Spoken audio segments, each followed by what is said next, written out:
Olá, prepinautas, pronto para partir para mais uma aula de geografia, porque enquanto o mundo gira, é porque nós teremos a nossa aula de geografia. Nós vamos ver agora o processo de industrialização. É um conteúdo muito grande. Então eu separei a aula em duas aulas, parte 1 e parte 2. Nessa parte 1, a gente não pode falar de industrialização sem falar de capitalismo, sem falar de revoluções industriais, sem falar sobre divisão internacional do trabalho, as DITs, e sem falar dos modelos produtivos.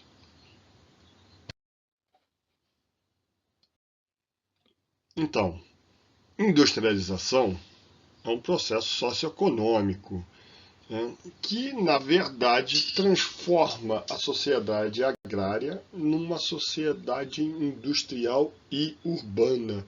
Então, urbanismo está muito interligado com a industrialização.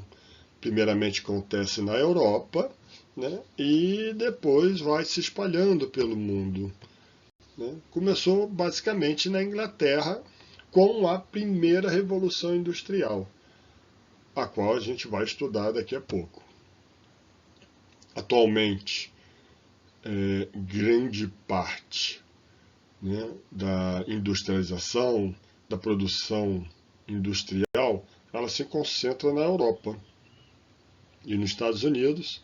Né? Hoje nós vemos a China, Japão, né, Índia, os BRICS, Brasil também tem uma parcela de industrialização muito grande. Lógico que isso não quer dizer que o país surfa 100% na industrialização, e isso vai trazer reflexos positivos para a sociedade, né? Pela forma de como se redistribui a riqueza em cada país. Mas é importante saber que boa parte da industrialização está no hemisfério norte. E aí temos alguns países, China, Brasil, né, que são importantes. Vista essa linha aqui, é o que nós chamamos de Equador econômico. Tá? Então tem a linha do Equador, que passa aqui embaixo, e esse é o Equador econômico. Né? São aonde se concentra boa parte, né, da indústria no mundo. E aí a gente sabe dos impactos da industrialização, né? Um aumento da produção e eficiência, né? Urbanização. Então, urbanização e industrialização estão muito interligadas, né? Criação de empregos, desenvolvimento de infraestrutura, cidades. Lembrando que logo quando começa as cidades, com a industrialização, não tem os mesmos aspectos que nós temos hoje, principalmente de higiene, separação, né, de infraestrutura, captação de água, esgoto. Não existia isso. Muitos avanços tecnológicos, que isso vai moldando a sociedade, mas também tem a poluição, né, que são, vamos dizer assim, o aspecto negativo, e cada vez mais o pessoal pensa nisso aí. Então, industrialização passa principalmente pelo capitalismo. A sua origem, as suas mudanças, né, para chegar nesse processo de industrialização. E o que é o capitalismo? É um sistema econômico que se baseia na acumulação de capital, no lucro, na livre concorrência e na propriedade privada. Então, primeira coisa, é um sistema econômico, né, onde se pensa em lucro, livre concorrência, acumulação de capital, propriedade privada. Esse é o capitalismo. E, desde a sua origem, ele vem se transformando, primeiramente na forma de colonialismo, depois de imperialismo e nos dias atuais a globalização. Ele tem uma capacidade muito grande de se transformar, de se adaptar ao momento, ao tempo. Lógico, através de crises, guerras, isso às vezes nunca é bom para a sociedade, mas ele se adapta muito bem. Isso é certo. E ele é um sistema que, como ele se adapta muito bem, ele ficou hegemônico. Tivemos aí um outro sistema que depois nós iremos estudar, mas hoje ninguém consegue não ver, né, a globalização, até mesmo os países socialistas. E ele consegue, né, consegue não, ele é dividido em 4 fases: a comercial, a industrial, a financeira e a informacional. A gente vai ver cada um deles rapidamente. A primeira etapa, o capitalismo comercial, ele está muito interligado às grandes navegações, né, à expansão marítima dos países europeus, primeiramente Portugal, Espanha, e está também interligado com a expansão territorial desses países. E aí eu coloco aí o Brasil, né, que foi descoberto em 1500 e depois foi invadido, principalmente pela França e pela Holanda, né, Países Baixos. Mas o capitalismo comercial está interligado às grandes navegações. Isso é um conceito que vocês devem guardar. As grandes navegações, né, os objetivos principais, vocês têm que lembrar que Constantinopla foi tomada em 1453. A cidade de Constantinopla era a grande metrópole mundial, aonde vinha todas as especiarias do mundo não conhecido para a Europa. E quando os turcos otomanos tomam Constantinopla, isso há uma quebra do ciclo comercial da época, né? Cresce de importância 2 cidades na Itália, Veneza e Gênova, e as grandes navegações queriam acabar com essa hegemonia. Veio com as grandes navegações as conquistas territoriais, veio também a escravidão, precisava de mão de obra para trabalhar nas colônias, e a colonização teve um projeto principalmente de exploração agrícola e mineral. Qual era a política econômica do capitalismo comercial? Era o mercantilismo.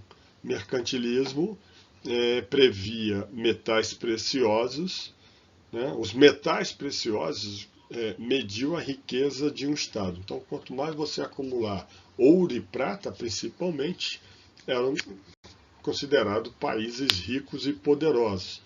E lembrando que é um período de absolutismo, né, onde o controle é do rei. Então, falando aqui rapidamente do mercantilismo, ele surge também no bojo político do pensamento absolutismo. O que ele previa no mercantilismo? Balança comercial favorável, acumulação de riqueza, metalismo, gerando superávites comerciais. Superávites comerciais ainda continua a mesma coisa, né? É o valor das exportações ao máximo, reduzindo as importações. Então, é um período de muito protecionismo. O que é o protecionismo? É você defender o seu comércio interno, né, de produtos do exterior, fruto do pensamento absolutista. Né? Então, e isso vai gerar vários problemas, principalmente guerras. Né? Então, protecionismo e muita intervenção do Estado. Então, mercantilismo tem muita intervenção do Estado. Lógico, é um Estado absolutista, onde o rei controla tudo, principalmente através dos impostos. E, como teve a conquista territorial, aí tem aquela coisa que as colônias só poderiam comercializar com as metrópoles. Essa relação colônia-metrópole cria o pacto colonial, é o colonialismo, né, que é a primeira divisão internacional de trabalho. Né? As colônias só podem comercializar com as metrópoles. As colônias mandam recursos primários e as metrópoles mandam as suas manufaturas. Vejam bem o que eu estou falando, manufaturas, né, os seus produtos que são produzidos, né, à mão. E, mais importante também, outra coisa interessante, no capitalismo comercial, a gente não tem revolução industrial. É uma outra etapa, é a etapa seguinte. O capitalismo comercial prepara a revolução industrial, principalmente para a Inglaterra, que é um país que vem numa segunda linha em termos de conquista, em termos de controle da navegação mundial. Então não tem revolução industrial na primeira fase do capitalismo comercial, que utiliza a política mercantilista. Aí vem a segunda fase, o capitalismo industrial, que aí sim, aí Inglaterra, através principalmente da sua atividade de navegação, né, a Inglaterra usou muita, primeiramente, pirataria para roubar ouro e prata dos navios espanhóis e portugueses.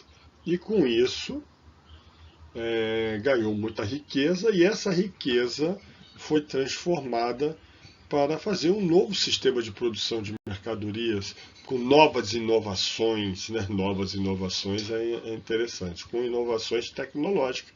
Investiu, né, de uma outra forma, enquanto Portugal e Espanha ficaram somente preocupados em explorar. E aí a Revolução Industrial, né, ela acelera a circulação de pessoas e mercadorias, há uma expansão das redes de transportes, outros tipos de barcos, né? Surge o trem, primeiramente a vapor e depois a carvão. Nesse período, né, o lucro decorria sobretudo sobre a produção de mercadorias realizada por assalariados. Então começa a surgir uma classe trabalhadora. Isso não quer dizer que a classe trabalhadora era uma classe assim abastada, mas as pessoas começavam a vender o seu esforço para realizar algum tipo de trabalho e recebiam por isso. Nos países periféricos, tipo Brasil, né, estou falando 1750, o Brasil era colônia, aqui ainda tinha muita escravidão. Então a primeira revolução industrial, a grande sacada sai o trabalho artesanal, aquele trabalho que era feito à mão, e entra o trabalho feito pela máquina, né, utilizando fontes de energia. Primeiramente as máquinas são manuais, mas são máquinas, né, pelo esforço manual, e depois, né, através da água e a utilização do vapor. Né. Esse é a Revolução Industrial, que culmina basicamente depois com a utilização do carvão. O carvão passa a ser o produto energético mais importante nessa fase, porque aí o carvão tem muita calorias, aquela coisa que vocês estudam em física e química. Então começa no manual, passa pelo vapor e depois o auge do capitalismo industrial é o carvão, que passa a ser mais importante. Os países que estão à frente é a Inglaterra. E aí qual é a política econômica utilizada? Antes, no capitalismo comercial, era o mercantilismo. Agora é o liberalismo. Vamos ver o que é o liberalismo. Então, o liberalismo, primeiramente, ele criticava muito o absolutismo, né, a forma de governo, que era controlada pelo rei, né, e o mercantilismo, que era a política econômica. Por quê? Porque eles controlavam tudo, né? Era muito, tudo tinha que passar pelo rei. O governo centralizava todas as atividades. Mas o liberalismo é muito isso mesmo, é liberar, deixa acontecer. Né? Eles começaram a defender democracia representativa, independência dos três poderes, liberdade do indivíduo. Por quê? Eram os burgueses, né? Os burgueses que controlavam o comércio e eles não tinham muitos direitos, principalmente direitos políticos. No plano econômico, direito de possuir e controlar sua propriedade. No absolutismo, a propriedade tudo era do rei. Então isso faz com que comece a atrapalhar esses burgueses. Livre iniciativa, cada um fazer o seu negócio, sem interferência excessiva do Estado. E ter concorrência, né? A concorrência era competição, era onde iria fazer a lei da oferta e da procura, né? Lei da demanda e da procura, né? Às vezes muda muito isso aí. Então, basicamente, eles eram contrários à intervenção do Estado, eram favoráveis à livre ação das forças do comércio, o laissez-faire. Então, o liberalismo era a versão mais pura do capitalismo. O Estado não intervinha, né? Era a mão invisível do Estado porque ele ficava dependendo da lei da oferta e da procura. O mercado iria se autorregular com essa atividade. Se tem muita demanda, os preços iam cair. Se tem pouca demanda, os preços iam subir. Basicamente é isso, né? E foi um período que funcionou dessa forma o capitalismo liberal, né? O capitalismo industrial que utilizava a política econômica do liberalismo. Isso vai dar problemas, né? Mais tarde, principalmente em 1929. A riqueza era gerada pela indústria. Então, quanto mais você produzia, mais o país era mais rico. E aí veio o capitalismo financeiro, já um pouco no final do século XIX, início do século XX, e ele consegue o seu auge principalmente após a quebra da Bolsa de Valores de 1929. Né? Então está aqui, a segunda metade do século XIX, já começa o capitalismo financeiro, e já começa o capitalismo financeiro a ideia do consumo em massa. Isso que deve ser guardado dentro de vocês, né? Vocês devem guardar essa ideia. E aí vem também a segunda revolução industrial, né? Aperfeiçoamento de máquinas, uma produção maior e mais veloz. Por quê? Porque surgem novas técnicas, e que nós iremos estudar, o Taylorismo e o Fordismo, que trabalha a gestão da produção e a produção em série, que é do Taylor, por isso que é Taylorismo, e Fordismo é o Henry Ford, né, o dono da Ford. O livre comércio, uma necessidade de importação de matérias-primas muito grande, e isso faz com que mude a forma de atuação do capitalismo. Até o capitalismo industrial se usava o colonialismo. Mas com o tempo, alguns países foram conseguindo independência e aí agora se usa o imperialismo, principalmente o Reino Unido, que é um país que está assim, que dominava o mundo, e estava surgindo outro, que era os Estados Unidos. Era utilizado o padrão ouro, alguns países continuavam agrícolas, um deles é o Brasil, né, que não investia em indústria e aí não tinha condições de competir com países industrializados. Né? As indústrias que tinham aqui também eram indústrias de pouca tecnologia, muito pouco. Às vezes era só para algumas indústrias alimentícias já trazer pronto e distribuir. Basicamente era isso aí. E os países industriais começaram a melhorar o nível, um pouco mais o nível dos operários, dos trabalhadores. Porém, não havia leis trabalhistas até o momento. Os países que começam a surgir à frente desse período: Estados Unidos, Alemanha, Japão, Inglaterra, França. Olha só que interessante, né? São os países que ficam envolvidos, né, na Primeira Guerra Mundial e depois o Japão na Segunda Guerra Mundial. Não é à toa que aconteceu a guerra, porque isso aqui acabou influenciando também a parte geopolítica. No capitalismo financeiro, né, a gente verifica, né, as expansões imperialistas, principalmente a África, que foi toda dividida na Conferência de Berlim. Vocês vejam aqui, ao final do século XIX, as potências da Europa partilharam o continente africano, que tem problemas até hoje por causa disso aí. E surgem várias corporações, várias empresas multinacionais e transnacionais que existem até hoje, surgem nesse período. Surge nesse período. Ford, GM, GE, na Alemanha, Mercedes-Benz, tudo surge nesse período aí, grandes empresas que até hoje controlam boa parte da produção mundial. E o pensamento econômico passa a ser o keynesianismo. É um outro pensamento.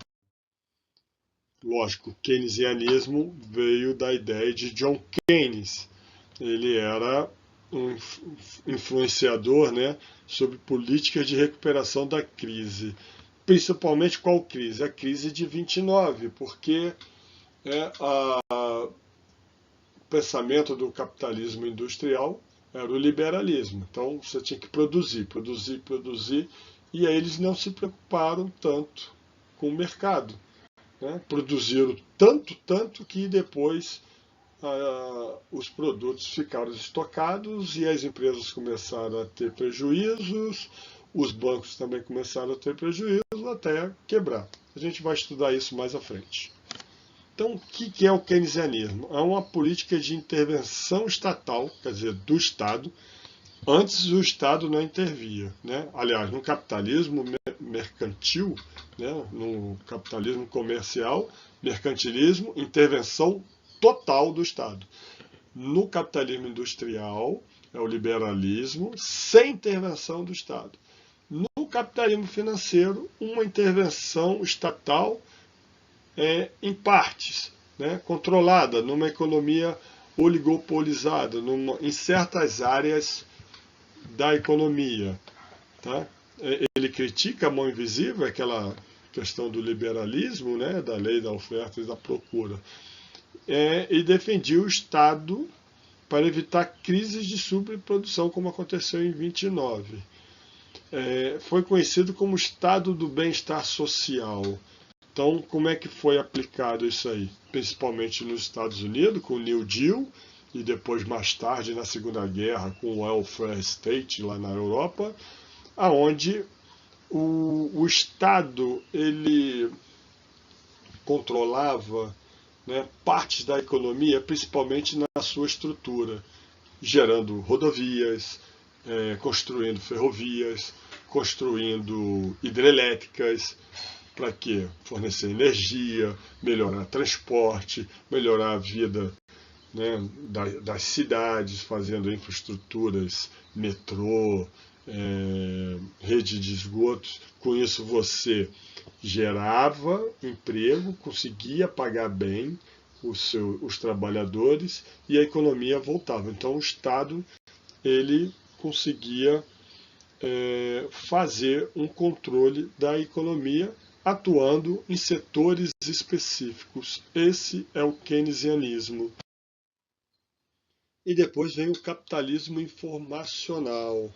Né? O capitalismo keynesianista, ele começa na Segunda Guerra Mundial, ele começa em 1929, passa pela Segunda Guerra Mundial, E, e vai chegando até os anos 2000 e também surge o capitalismo informacional. Os dois trabalham junto, certo? Nessa quarta etapa, né, o capitalismo informacional ele começa já na Segunda Guerra Mundial e se intensifica na década de 70 e na década de 80 do século XX.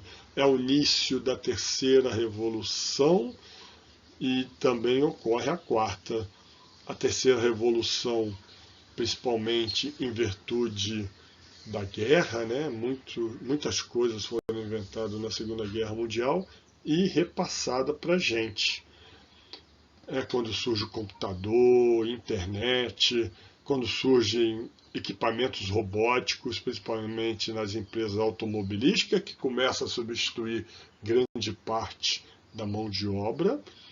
Outro pensamento de produção, toyotismo lá no Japão, muitos avanços tecnológicos, isso aqui eu já falei, e no fim do século XX, novas tecnologias de informação, redes digitais, programação por computadores, da produção. Então, houve uma evolução muito grande, principalmente pelas inovações tecnológicas, para baixar o custo e produtos mais acessíveis. É interessante isso, né? Vamos continuar. E foi muito difundida esse capitalismo informacional pela a globalização que acontece a partir da década de 90 do século XX. E o pensamento do capitalismo informacional é o neoliberalismo, isso mesmo, é o novo liberalismo. Não é igual ao liberalismo lá do capitalismo industrial, mas vem com coisas bem parecidas que nós iremos ver. E aí a doutrina utilizada pelo capitalismo informacional é a doutrina neoliberal. Vocês se lembram que o liberalismo era do capitalismo industrial. E aí ele retorna com uma outra roupagem, principalmente com os pensamentos de Ronald Reagan, que era presidente dos Estados Unidos de 81 a 89, e a Margaret Thatcher, que assumiu como primeira-ministra de 1979 e 1990, os dois contemporâneos. Os países que ficaram à frente, Estados Unidos, União Soviética, Japão, Alemanha, Inglaterra e França, os países desenvolvidos, né? O objetivo, basicamente, era diminuir, né, o protecionismo, né, fazer a abertura econômica e financeira no mundo inteiro, preparar principalmente a globalização. Para isso, foi utilizado o FMI, Banco Mundial, para desenvolver esse pensamento neoliberalista através de empréstimos, através de investimentos, e que beneficiou vários países emergentes, né, que eram países em desenvolvimento. Né? Brasil e China receberam muitos investimentos produtivos, ampliando sua participação no comércio mundial. E aí qual é o papel do Estado no neoliberalismo? O Estado mínimo, a intervenção na economia em grau mínimo e em setores essenciais. É um Estado regulatório, não um Estado intervencionista. Para isso, precisava de desregulamentação da economia, maior liberdade para as empresas e bancos. Isso acontece basicamente na década de 90. Né? Vários bancos, que são bancos internacionais, começam a ter acesso ao mercado interno de vários países, inclusive o Brasil. Ajuste fiscal, controle da inflação, redução de gastos públicos, liberação das importações. Liberações das importações, entenda-se menos protecionismo, redução de gastos, é o Estado deixar de atuar em várias frentes. Privatização de empresas estatais, principalmente passando aquilo que era do Estado para o setor privado. Um grande exemplo foi a telefonia. A telefonia aqui no Brasil, até a década de 90, era de responsabilidade do Estado, da Telebrás, e isso passou para as empresas privadas. Hoje nós temos um sistema de telefonia, principalmente móvel, que está na mão de várias empresas privadas.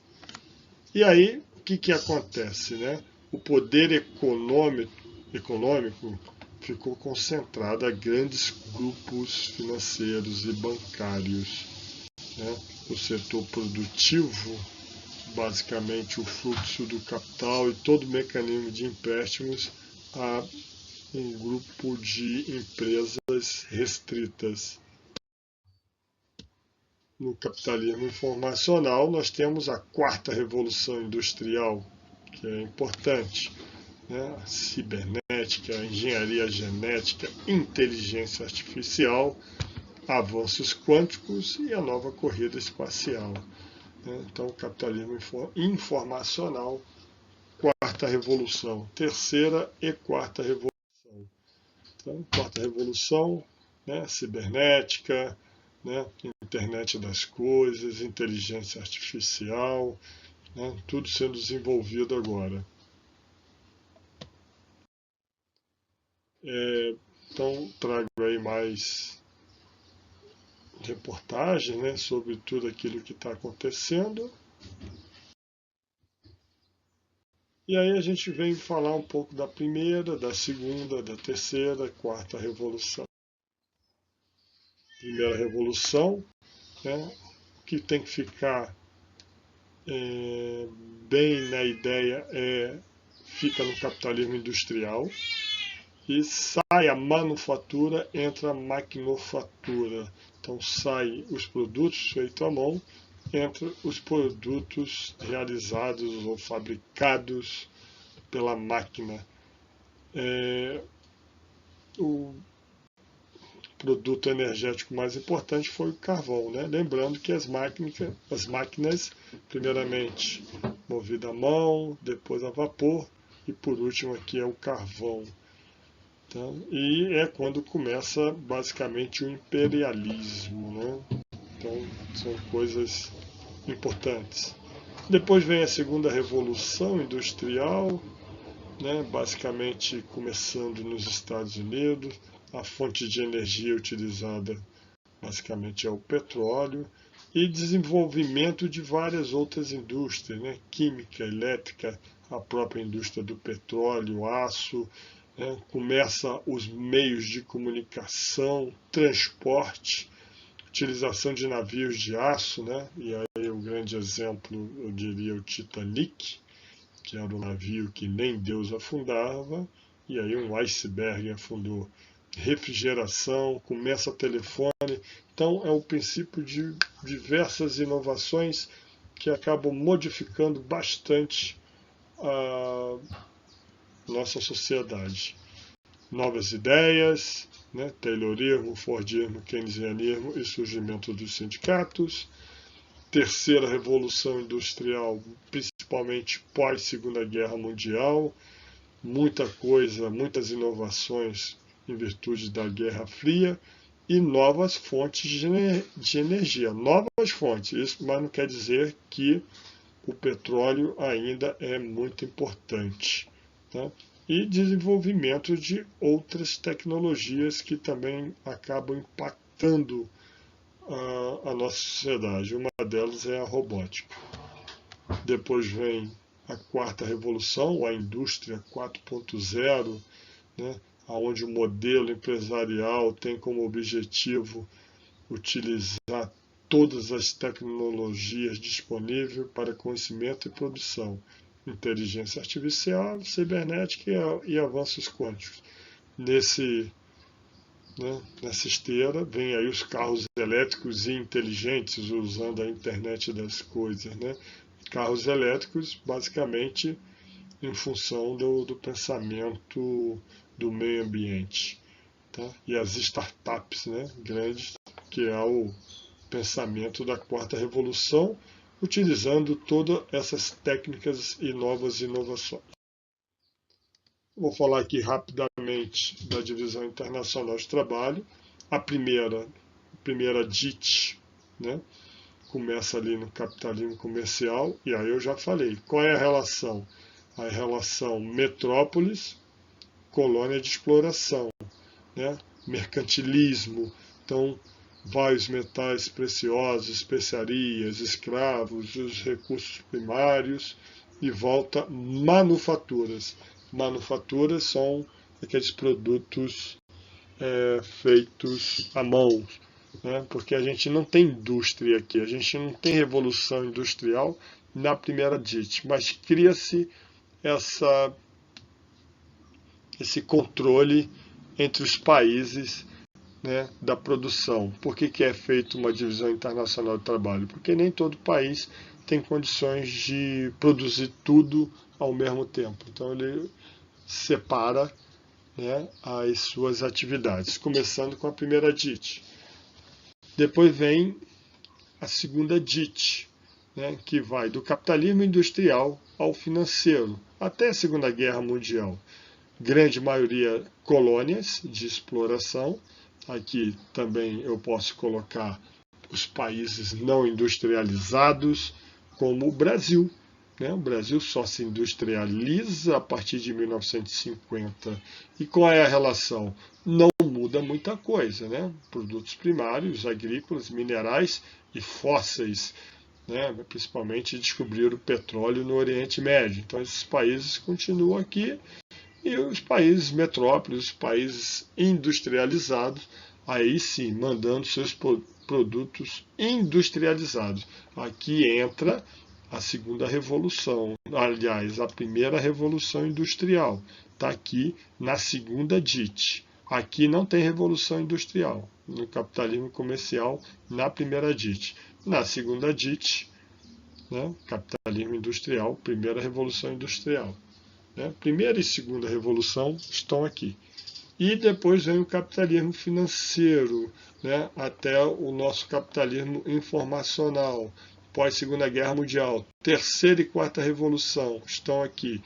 Tem a DIT classe e a nova DIT. Né? O que é a DIT clássica? Né? São aqueles países subdesenvolvidos ou em desenvolvimento que continuam ainda mandando seus produtos primários, agrícolas, minerais, e vão recebendo produtos industrializados, vão recebendo capitais de investimento para melhorar sua infraestrutura, para exportar os seus produtos primários, certo?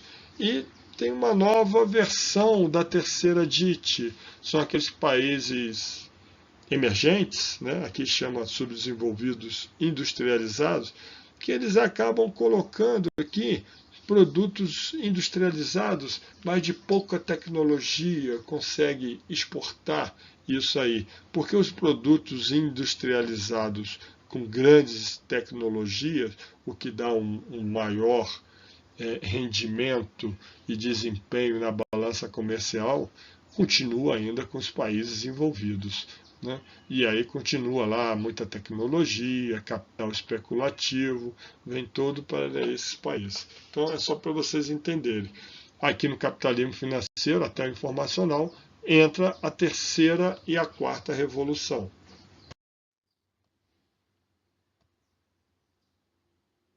Vamos falar um pouco de modelos produtivos, que também está muito inserido às revoluções industriais. Né? Então, são sistemas de produção que, através de algumas estratégias, tanto no âmbito de administração como no âmbito da produção, faz com que se produza de forma eficiente conforme o tempo. A gente sabe que a indústria provocou uma transformação no espaço, principalmente a questão da urbanização. Urbanização e industrialização estão muito interligadas. Né? A questão da poluição, a gente já falou isso aí.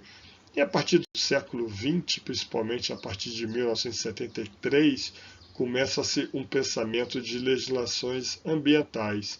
Né? A gente vendo as as ações prejudiciais da industrialização sem nenhum controle. Além disso, um comportamento da sociedade, né? O consumismo. Temos que consumir para manter a cadeia de produção. Aí nós vamos ver rapidamente alguns modelos produtivos mais importantes, né, que impactaram o mundo. O Taylorismo, o Fordismo, o Toyotismo e o Volvismo. Rapidamente. O Taylorismo, ele foi criado aqui por Frederick Taylor. Qual é a premissa dele? É que ele fez um trabalho, basicamente, de gestão administrativa. O que ele pensou? As indústrias era uma coisa muito pessoal daquele camarada que fez a indústria fazer o que queria. Então ele verificou que a indústria, para poder produzir mais no menor custo e dar lucro, né, tinha que ter padrões repetitivos dos trabalhadores e das máquinas. Uma ampla divisão de tarefa e funções repetitivas. Além disso, uma otimização do trabalho para a aplicação de um sistema de produção em massa. Então, a ideia era isso. Trabalhos repetitivos, ampla divisão de tarefa para que pudesse produzir em massa e muito, abaixando o custo e aumentando o lucro. Então, mas a ideia dele fica na gestão administrativa. É um pensamento teórico. O Henry Ford pega o pensamento do Taylor e faz na prática na sua empresa, principalmente a inserção da esteira na cadeia produtiva, a linha de montagem. Então, aí, o Ford pega todas as ideias do Taylor e faz na prática, né? E aí ele consegue abaixar o custo, principalmente do seu carro, o T1000, né? Você verifica aqui o T1000, todos os carros são iguais, as rodas são iguais, eles são pretos, o tipo de volante, o tipo de farol, o carro sai igualzinho e ele consegue fabricar esse carro aos milhares. Né? Aqui uma crítica, né? Porque o trabalhador só fazia uma coisa, ele não sabia o que acontecia antes e não sabia o que acontecia depois. Né? Uma crítica aqui, uma charge. Que fica muito claro aqui nesse filme do Charlie Chaplin, né? Que ele só aperta aqui o parafuso e quando ele é substituído, né, ele fica com seu tique nervoso. Ele não sabe o que acontece antes e ele não sabe o que acontece depois. Ele só a função dele só é apertar parafuso.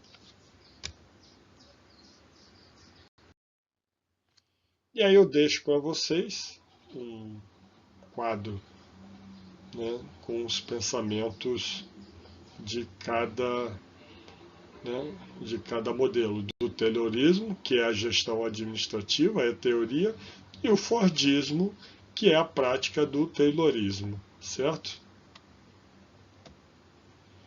Isso tudo desencadeou, né, foi responsável pela crise da superprodução, que culminou na quebra da Bolsa de Valores. As pessoas produziam, às vezes até mesmo sem a demanda. Depois vem o Toyotismo, lá no Japão, já com um pensamento um pouco mais diferente. O Japão pós-Segunda Guerra Mundial, o Japão que não tem muito acesso aos recursos primários. E aí o Eiji Toyoda, dono da Toyota, tá? Então Toyoda, mas ele depois modificou o nome da empresa para Toyota. O que ele pensava? Produção flexível, não mais em massa, mas variando de acordo com a procura, de acordo com a demanda. Tá? Qual é a demanda? O que o pessoal está precisando? De carros azuis, carros com bancos brancos, carros com bancos pretos, carros cinza. Então eu não preciso ter um estoque muito grande. Tá? Com isso dá uma maior rapidez no processo produtivo, que é conhecido como just in time. Né? O mesmo trabalhador, né, que tem a esteira também, mas ele não realiza somente uma função, ele realiza múltiplas funções. Para isso, o trabalhador tem que ser mais bem preparado, diferente do Fordismo. O trabalhador faz mais coisas. Tá? Então, e aí diminui a necessidade de uma estocagem, de ter grandes quantidades de recursos estocados, diminuindo o custo. E os produtos não necessariamente são padronizados. Você vê lá que no Fordismo os carros são todos pretos. Na visão toyotista, você consegue ter carros de várias cores, você consegue ter carros com outro tipo de banco, carros com teto solar. Então, ele consegue fazer uma flexibilização na sua produção. Isso, não estou falando em carro, mas pode ser geladeira, pode ser eletrodoméstico, pode ser uma opção de coisa, certo? E aí, mais outro quadro, diferenciando Taylorismo, Fordismo e Toyotismo, que eu vou deixar que vocês façam a leitura, é muito importante, porque você tem que conhecer o conceito. E aí vem o Volvismo, né, que acontece na fábrica da Volvo, lá na Suécia, né, com um outro tipo de pensamento na produção, aonde ele envolve mais o trabalhador, né, na cadeia de produção. O trabalhador, ele sabe de todo o processo. Para isso, o trabalhador ele tem que ter um elevado nível de qualificação profissional. Não é um simples apertador de parafuso. Ele vai apertar o parafuso, mas ele vai ter que saber também como colocar motor, como colocar as partes robóticas, pneumáticas do carro. Para isso, tem que ter uma aprendizagem e um treinamento contínuo. Lógico que não é em todo lugar que esse tipo de processo de modelo produtivo vai funcionar. Né? Funcionou bem na Suécia porque tem toda uma cultura desenvolvida nisso aí. Então, o indivíduo ou o grupo de trabalho é que determina como vai se realizar a produção. Então, o sindicato é muito forte aqui, desenvolve junto da produção, junto com a empresa. Então, isso foi possível em virtude do contexto socioeconômico do país, a Suécia, um país desenvolvido, que dá aos seus cidadãos, né, paga-se muito imposto, imposto é caro, mas ele retorna em bens públicos. E aí eu até falo, as desvantagens do volvismo exige profissionais altamente qualificados, para isso tem que ter um sistema educacional muito bom, tá? Uma infraestrutura em ambientes diferenciados, com muito investimento financeiro, porque tem que ter muita tecnologia. Então não é em qualquer lugar que vai dar certo, né? Aqui assim fora da Suécia, em pequenas empresas, né, relacionada a tecnologias, né, e não em grandes fábricas, principalmente as startups. E aí eu separo, né, os modelos produtivos com as revoluções industriais e suas aplicações. O Fordismo na segunda revolução, Toyotismo na terceira revolução, o Volvismo também na terceira revolução, né? E as suas vantagens em aplicação. Vou deixar aqui que vocês possam ler, não tem por que eu ficar lendo.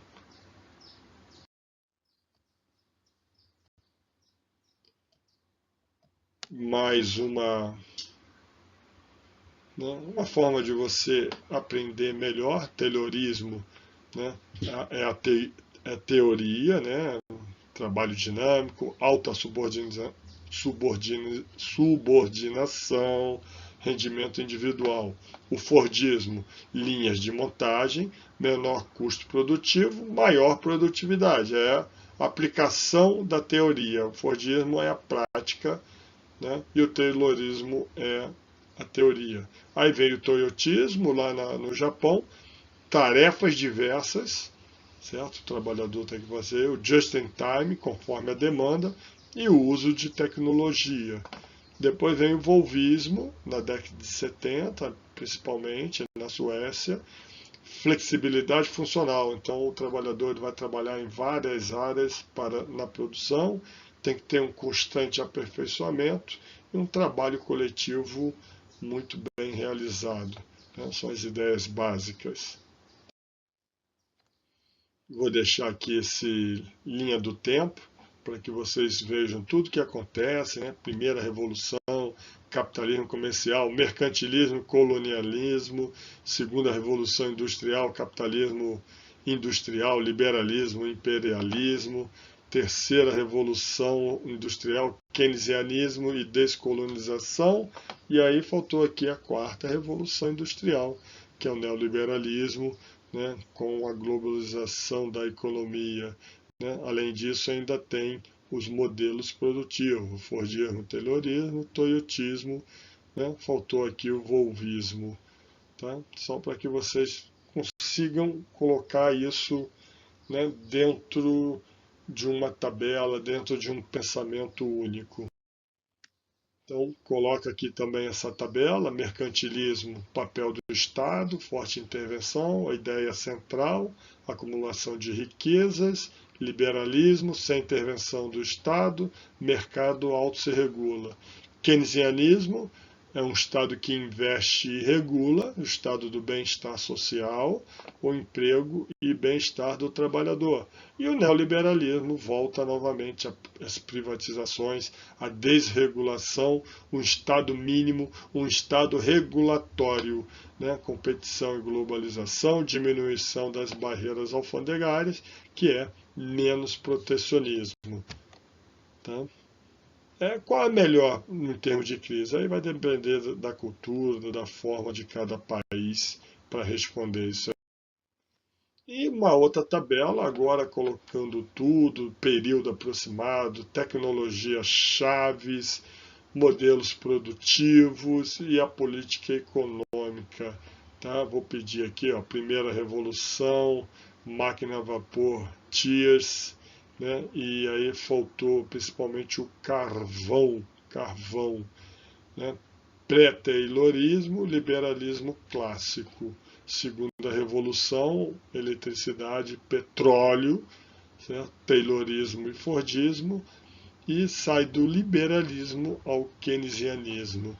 Terceira revolução, segunda metade do século XX, pós-guerra, informática, robótica e automação, toyotismo, a flexibilidade e multifunção do trabalhador, sai o keynesianismo, vai entrando o neoliberalismo a partir dos anos 80. E a quarta revolução, século XXI, digitalização, IA, biotecnologia, modelos híbridos, né? Já entra aqui o volvismo e o predomínio maior do neoliberalismo em função da globalização. E aí a gente chega no final de mais uma aula. Espero que vocês tenham, né, aprendido, porque é importante conhecer o conceito. Você conhecendo o conceito, você vai ter facilidade em responder as perguntas que vêm tanto na prova da SpaceX como na prova da EFA. Vamos lá, pessoal. Vamos lá, pré-nautas, não desistam. Agora a gente vai para a parte 2.